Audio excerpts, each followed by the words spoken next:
तो द्वापर युग से खुले होते हैं जब आधा विनाश हो जाता है।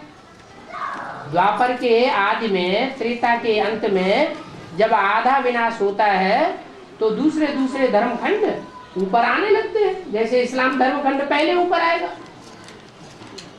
फिर बौद्ध धर्मखंड ऊपर आएगा, चीन जापान, फिर क्रिश्चियन धर्मखंड ऊपर आएगा। ऐसे ऐसे ऊपर आते रहते हैं। बाबा जनसंख्या दुनिया की बढ़ती रहती है। बाबा जो बोलते हैं कि यज्ञ के आदि में से यानी जिनकी 70 के ऊपर एज है वो ज्ञान में आए, एडवांस ज्ञान में बाबा, फिर उन्होंने शरीर छोड़ने के बाद जो आत्मा अभी ज्ञान में आएगी ना, जन्म लेकर आएगी। एडवांस वाले जो बच्चे होते हैं वो प्रवेश यानी जन्म लेकर पाठ बजाते हैं, तो फिर बाबा उनका कौन सा जन्म होगा अभी? जो यज्ञ के आदि में जो बच्चे ज्यादा उम्र के थे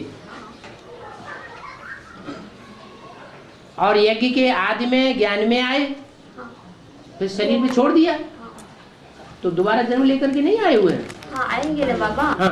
तो फिर उनका कौन सा जन्म होगा? जैसे ये तो 84 जन्म में नहीं आते ना। बाबा ने बोला कि राम वाली आत्माओं के साथ में उन्होंने एक आधी पाठ नजदीक का बजाया है। हाँ। इसलिए उन्होंने बाप को पहचान लिया। हाँ।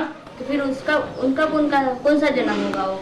जब बाप का एक्स्ट्रा ऑर्डिनरी जन्म हो सकता है तो उन बच्चों का एक्स्ट्रा ऑर्डिनरी जन्म नहीं हो सकता है। अच्छा, फिर बाबा जो फिर बच्चों का भी एक्स्ट्रा ऑर्डिनरी जन्म, हाँ। और बाप का भी एक्स्ट्रा ऑर्डिनरी जन्म।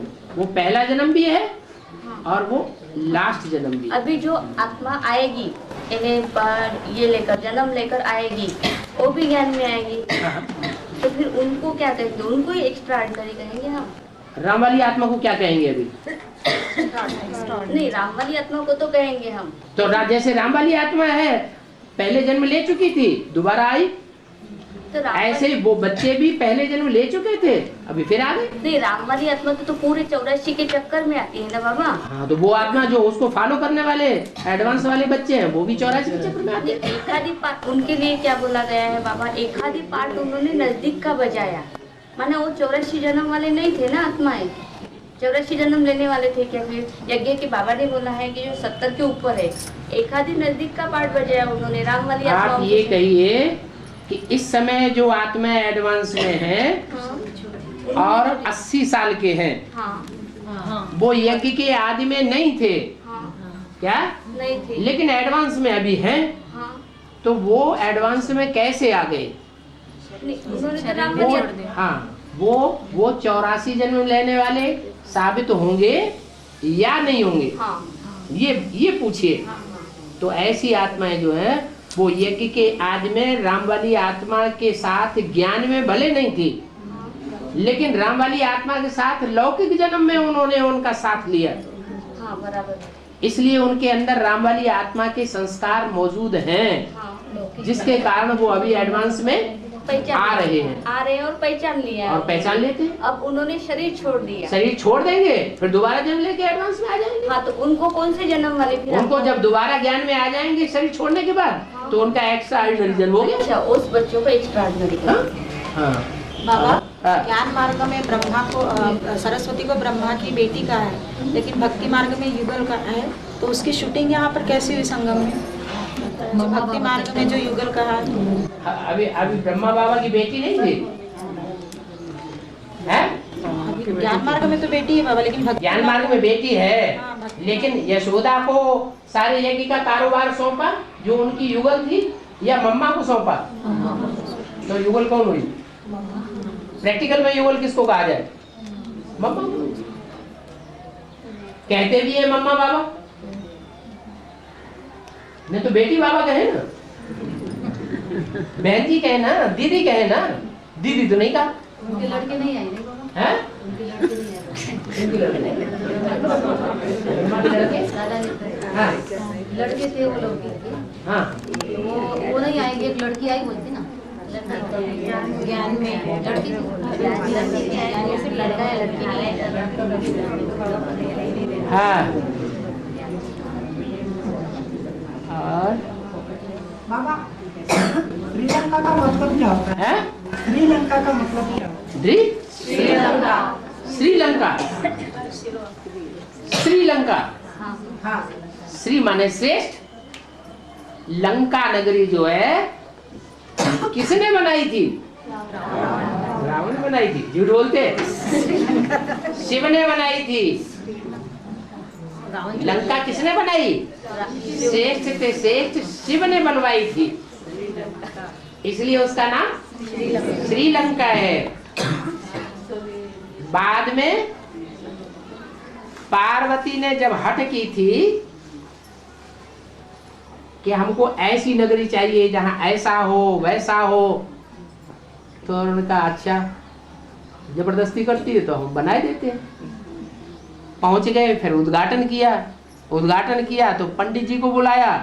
पंडित जी की पत्नी खोचर थी, वो कहने लगी पंडित जी ये दक्षिणा में ले लो, बहुत बढ़िया नगरी है।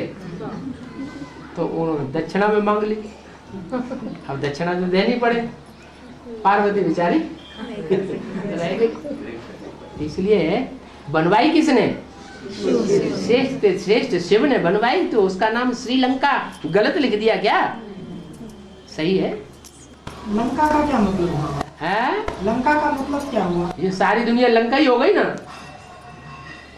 हाँ। हाँ।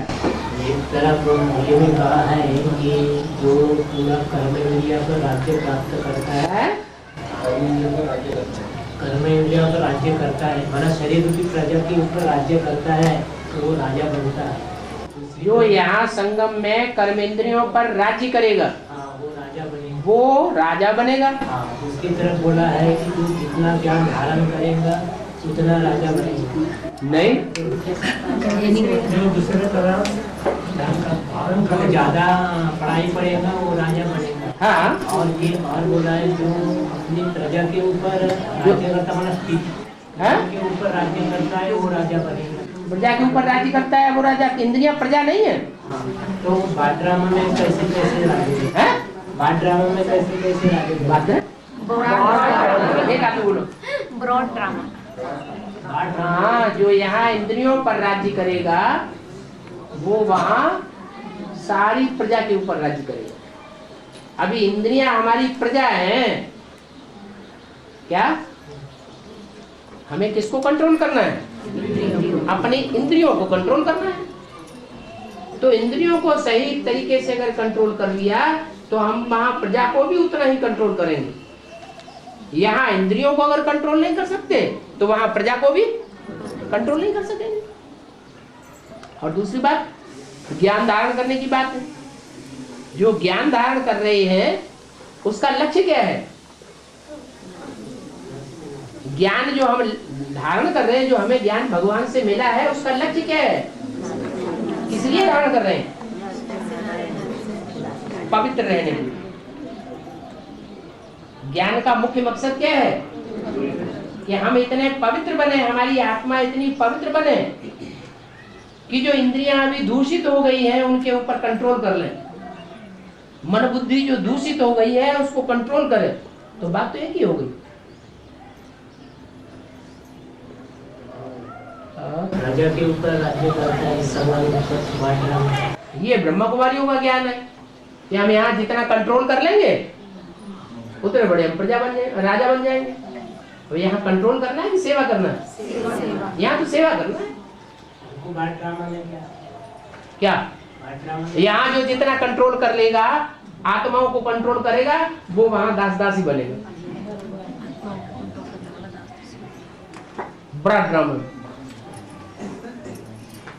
यहाँ जो जितनी आत्माओं की सेवा करेगा, सेवादारी बन के रहेगा। सबते सेवक धर्म कठोरा।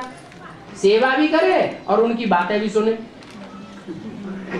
ऐसी जो सेवा करेगा वो वहां राजा बनेगा। सेवा किसको कहेंगे? आत्मा की सेवा करो। अगर शरीर बीमार है, सरेंडर है कोई माता या कन्या, तो उसकी सेवा करो। तन की भी सेवा करो, मन की भी सेवा, मन से भी खुश रखो।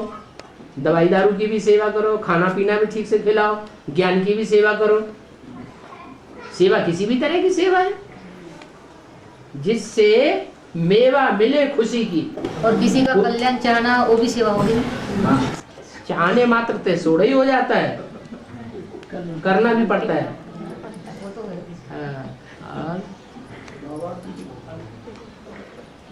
और बोलो। बाबा मुरलियों में कहते हैं मैं अपना काम करने आता हूँ, ना कि ये सृष्टि में बनाने आता हूँ। कि ये मुरली में ये भी कहते हैं मेरी सत्ता के बगैर पत्ता भी नहीं मिल सकता। और दूसरे मुरली में ये भी कहते हैं मैं पावर बनाकर तुमको चक्रवर्ती राजा भी बनाता हूँ। कि ये कैसा कैसा क्या कैसा? मैं तो बोलते अपना काम करने आता हूँ। मैं अपना काम करना, उसका अपना काम कौन सा है? अपना काम तो उसका कुछ है ही नहीं। मुरलियों में ये भी तो कहते हैं मेरी सत्ता के बगैर पत्ता भी नहीं मिल सकता। तो दोनों बातें अलग अलग हो गई ना। एक बात पूछो, पतित या तो पतित पावन की बात पूछो, या तो मेरी सत्ता के बगैर पत्ता भी हिल सकता नहीं, खिले न कोई फूल। तो फिर ये काम किसका? बाबा का नहीं है। सत्ताधारी मनुष्य आत्माएं बनती हैं या शिव बनता है?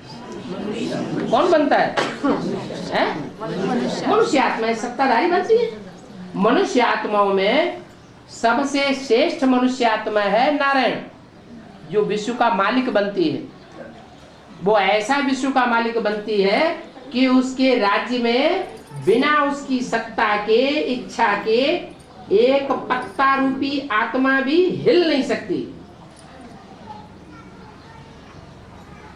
इसलिए गायन है, सत्ता तेरी के बिना पत्ता भी हिल सकता नहीं। आगे चल करके जब ये ब्राह्मणों का किला ऐसा बन जाएगा मजबूत, जिसमें एक भी भिखारी पांव न रख सके, तब वो सत्ता को दुनिया देखेगी कि ऐसी सत्ता तैयार हो चुकी जिसकी हर तरह की कंट्रोलिंग एक की मुट्ठी में।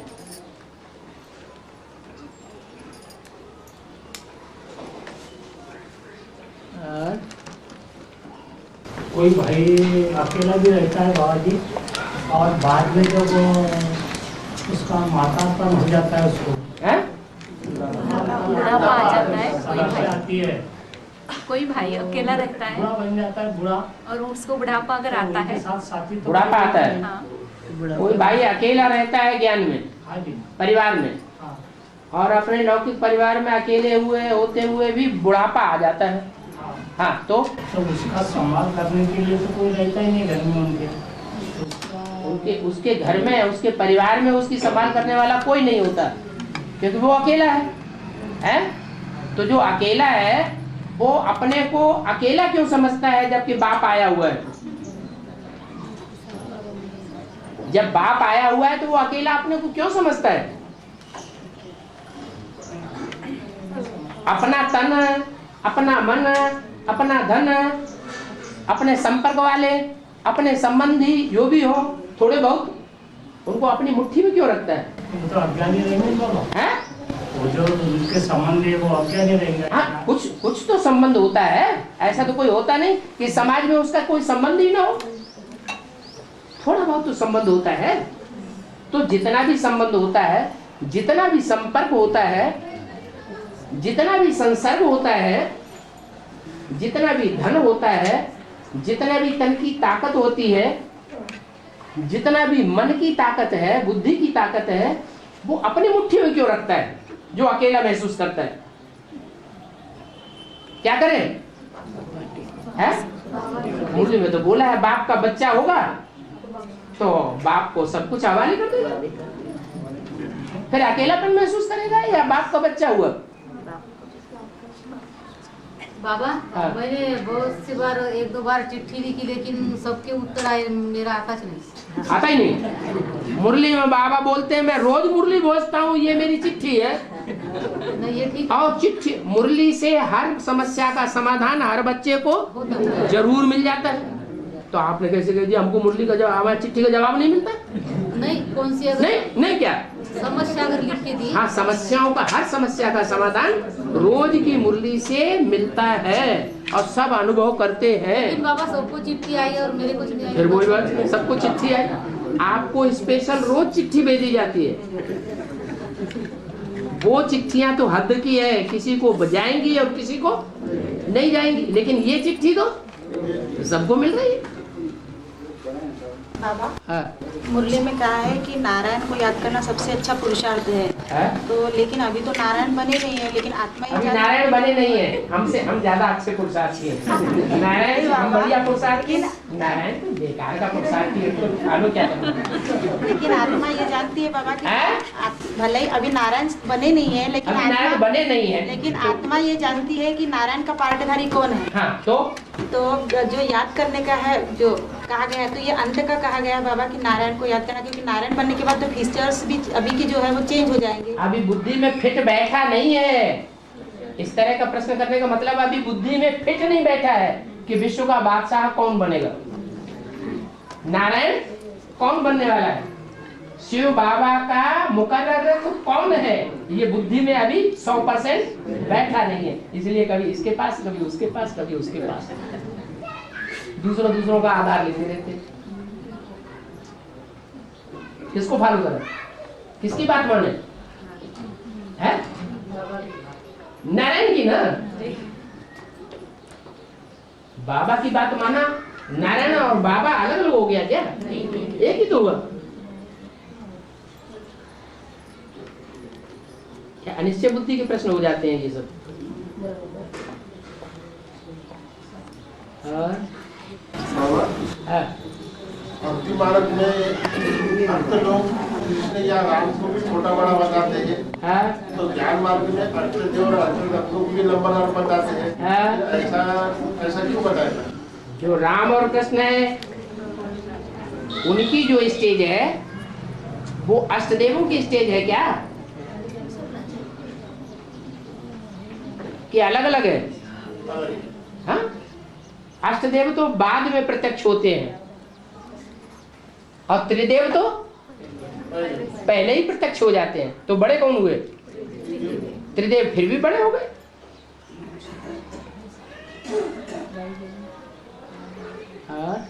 बाबा जिन बातों में सच्चाई हो और वो सच्चाई रहने के बाद थोड़ा सा बोल दिया तो क्या पाप होता है? सच्चा बोलना पाप होता है? नहीं, समझो घर गृहस्थी में है हाँ और कोई बात मानता ही नहीं हो हाँ और अपने में सच्चाई है, हाँ। सच्चा करते मर गए हाँ। और तो फिर तो थोड़ी सी दो बातें ज्यादा की बोल दी तो वो पाप है। सच्चा करते करते मर गए, यानी जिंदगी गई अपनी अभी एक जन्म की। सच्चा तो मरता ही नहीं, सच्चाई नहीं मरती है। नहीं, सच्चाई नहीं मरती। हाँ। लेकिन लौकिक के हिसाब से समझो कोई बात अपने कितना भी अच्छा बोलो फिर भी वो जिंदगी भर अपने इस पर अटल रहते हैं कि नहीं मानेंगे बात, वो बुरी भी हो फिर भी बात नहीं मानेंगे और बात मेरी सच्ची भी हो फिर वो करेंगे अपने इस मन का। तो फिर अगर दो बातें ज्यादा बोल दी तो वो पाप होता है। सत्य क्या है और झूठ क्या है ये बताने के लिए मनुष्य गुरु काफी है या भगवान को आना पड़ता है?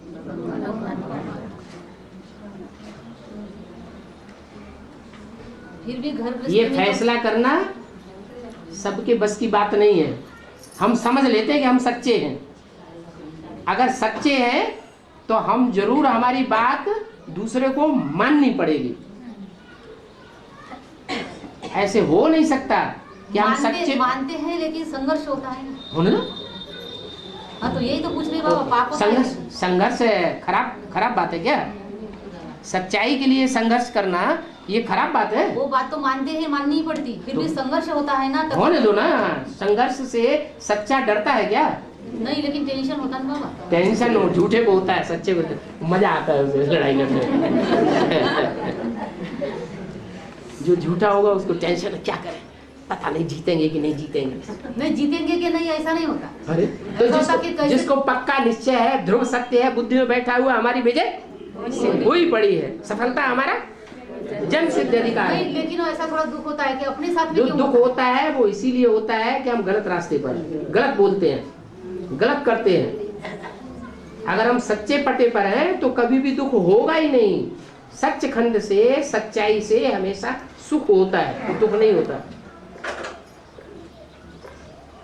और सच्चाई सर के ऊपर चढ़ के बोलती है।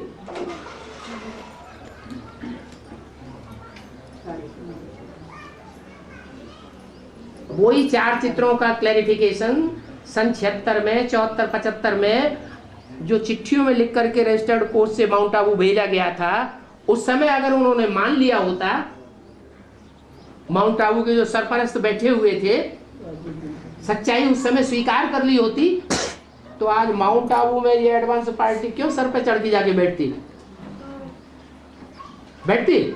नहीं।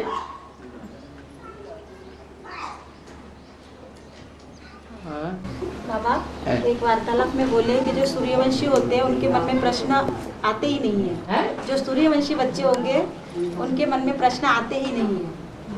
तो पढ़ाई पढ़ते हुए यदि कोई प्रश्न निर्माण होते हैं तो वो सूर्यवंशी नहीं काटेंगे बाबा। जो क्वेश्चन है वो क्यों लगाता है? कहते हैं रामायण में, राम ने रावण को बाणों से सर उड़ाने का तांता लगा दिया। बाण मारता गया, सर उड़ते गए, उड़ते गए, उड़ते गए, उड़ते गए, सर नए निकलते गए। तो ये कौन सी कथा है? ये कहाँ की बात है? संगम युग की बात है। कैसे? वो सर तब तक निकलते गए जब तक कि नाभि कुंड में बाण नहीं मारा। ये नाभि जो है ऐसा स्थल है जहां 16,000 नसें नाड़ियां जाकर के इकट्ठी होती हैं। 16,000 नसें नाड़ियों की संगठन तैयार होता है वहां। उसके लिए बाप दादा ने अभी बोल दिया, विजय माला का आवाहन करो। वहां 16,000 नसें नाड़ियां अपने आप बंध जाएंगी। तब तक ये प्रश्नों का तांता चलता ही रहेगा।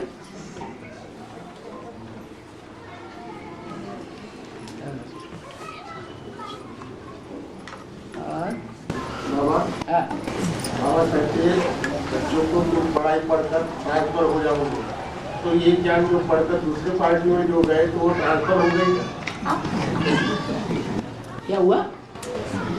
ये पढ़ाई पढ़कर तुम ट्रांसफर हो जाओगे, ऐसे बाबा मुरलियों में माने एडवांस की पढ़ाई जो पढ़ रहे हैं और पढ़ करके विष्णु पार्टियों में ट्रांसफर हो गए, वो ट्रांसफर हो गए। ये बात है? इसको क्या कहें? ये ज्ञान जो बाबा का पढ़कर दूसरी जो पार्टी में जाते हैं, विष्णु पार्टियों में चले गए, माने ट्रांसफर हो गए। ट्रांसफर कहेंगे। अब ये तो तुम बताओ, अगर कहेंगे ट्रांसफर हो गए तो तुमने वो माफीनामा क्यों लिखा? तो ट्रांसफर हो गए हैं?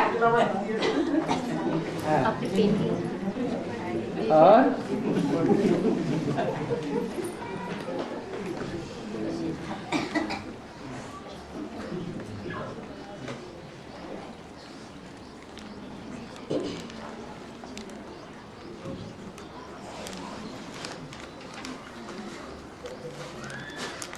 चल